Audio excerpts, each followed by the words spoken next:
Aku pengintai. Selamat mendengarkan. Joe, yang baru saja tiba di area parkir sambil menunggang trolinya dengan didorong oleh keempat pengawal wanitanya berhenti sejenak, lalu memandang ke arah belakang begitu mendengar ada suara memanggil namanya.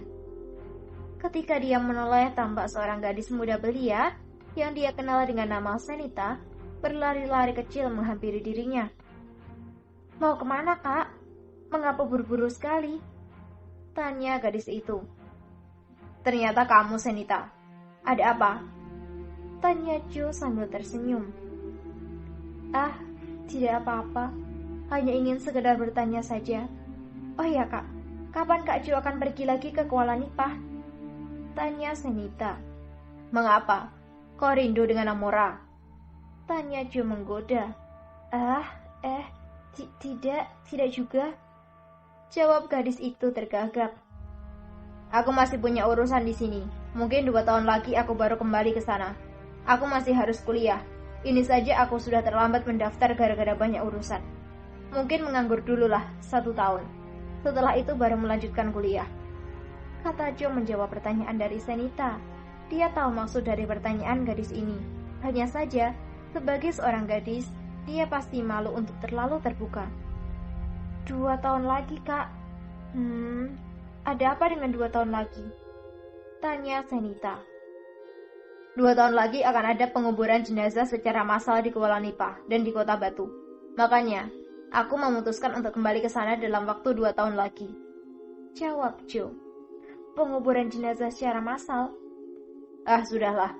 Otakmu belum sampai untuk memikirkan ke arah sana. Sebaiknya jangan dipikirkan dan tutup mulutmu. Anggap saja aku tidak pernah bicara seperti itu kepadamu, serga Joe dengan cepat. "Kak, kemana kau nanti akan melanjutkan kuliahmu?" tanya Senita. "Aku tidak tahu. Beberapa rencana sudah gagal. Awalnya dulu aku ingin melanjutkan kuliah di Golden University, tapi gagal. Lalu ayah berencana untuk memasukkanku ke Garden University, juga gagal. Gara-gara beberapa masalah. Makanya tidak perlu berencana, ikuti alurnya sajalah." "Bagaimana kalau kita kuliah di Amerika atau Eropa?" "Disuruh tuh," ajak Senita. "Unimed ada, Trisakti ada, ITB ada. Sudahlah, jangan membuat jiwa tak mampu orang lain jadi berdarah karena menyebutkan nama-nama university luar negeri seperti itu. Hanya menang nama saja, padahal kualitasnya tidak jauh beda. Jangan terlalu bangga dengan luar negeri kalau produk lokal saja tidak kalah bagusnya." "Senita, kau masuklah ke dalam. Aku tidak ingin terjerat nantinya. Setelah aku terlepas dari rencana gila kakak uyutku yang gila kuasa itu, malah dia nanti akan mengalihkan perhatiannya kepada dirimu. Apa kau mau dijodohkan denganku?" "Lepas dari mulut buaya, masuk ke mulut komodo. Makin parah," kata Joe sambil memanggil salah seorang pengawal yang berdiri di depan Hotel Mutiara itu. "Ya Tuan Muda, apakah ada perintah?" tanya pengawal itu. "Aku ingin mobil. Siapkan 2 mobil untuk mengantarku ke Villa Smith," kata Joe. "Kau buru-buru sekali, Kak. Apa kau tidak punya waktu untuk berbicara sebentar saja denganku?" tanya Senita setelah pengawal itu berlalu untuk melaksanakan perintah dari Joe. "Senita, sekali ini tolong jauhi aku. Tugasku berat. Aku tidak mau nanti kakek Williamku salah paham. Tolong menjauh dariku," pinta Joe dengan lembut. "Tapi Kak..."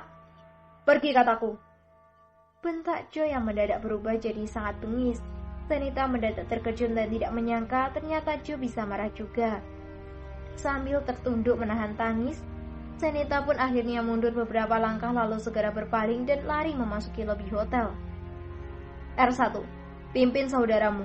Kejar orang yang berada di balik gang itu," perintah Joe. Sejak tadi dia melihat ada 2 orang lelaki berpakaian serba hitam mengintai dirinya dari seberang jalan sana.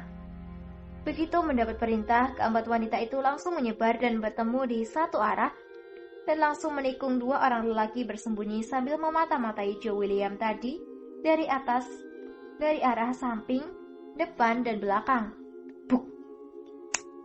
"Buk! Siapa kalian ini? Mengapa kalian tiba-tiba menyerang kami?" tanya lelaki itu. Tidak ada jawaban dari keempat wanita itu. Sebagai bentuk tindakan, mereka hanya menjambak kerah baju lelaki itu lalu menyeretnya memasuki gang tersebut semakin ke dalam, lalu menghajar mereka berdua sampai babak belur di lorong gelap itu. Tak lama berselang, 2 unit mobil BMW pun berhenti di depan gang itu dan tampak Joe keluar sambil diiringi oleh 2 orang pengawal. "Kalian tunggu di sini saja. Aku akan mengorek keterangan dari orang itu," kata Joe lalu segera melangkah dengan santai memasuki gang gelap itu. Sampai di depan pengintai tadi, Joe langsung menanyakan apa maksud dari kedua orang itu memata-matai dirinya.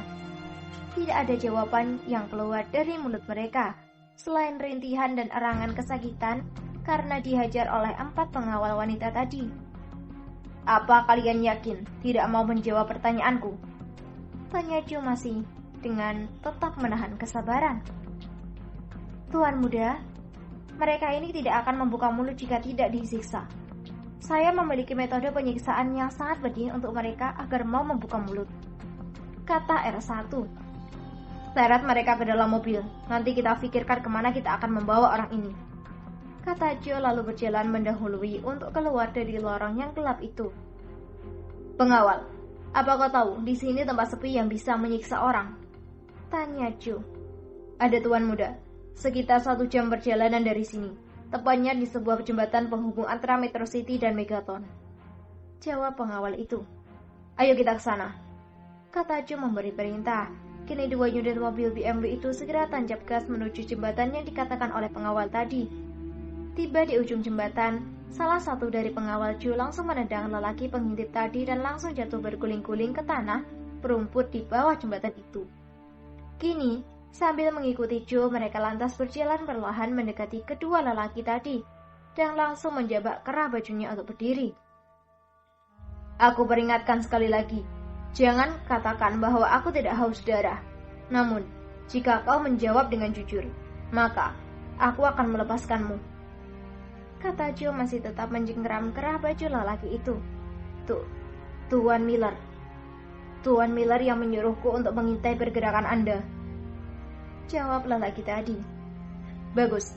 Dengan begini aku tidak perlu menyuruh pengawalku untuk melakukan metode penyiksaan terhadap kalian. Pisau," kata Joe sambil menampungkan ke telapak tangannya. Tampak salah satu dari pengawal wanita itu memberikan pisau kepada Joe. "Hahaha. Aku akan mengirimmu untuk kembali ke rumah keluarga Miller. Tetapi sebelum itu, aku akan memberikan sedikit kenang-kenangan untukmu," kata Joe. "Buka telapak tangannya." Begitu perintah keluar, mereka semua langsung menjambak rambut lelaki tadi dan 2 orang lainnya langsung menarik tangan kiri lelaki itu. Crash. Terdengar suara jeritan melengkir dari mulut pengintai tadi bersamaan dengan jatuhnya potongan jari kelingking ke tanah. "Satu lagi," perintah Joe. Crash. "Katakan nanti kepada tuanmu itu, tidak mudah untuk memata-matai Joe William. Suruh dia untuk mencari orang yang lebih hebat lagi. Karena aku dididik dengan berbagai kekerasan dan berbagai metode yang sangat kasar. Untuk mengelabuiku, kalian yang seperti ini belumlah cukup," kata Joe. "Kalian tunggu di sini dan jangan ikuti aku. Aku akan mengirim sialan ini ke rumah milik keluarga Miller di Megaton," kata Joe lalu memerintahkan agar kedua orang itu dimasukkan kembali ke dalam mobil. Episode ini sudah selesai.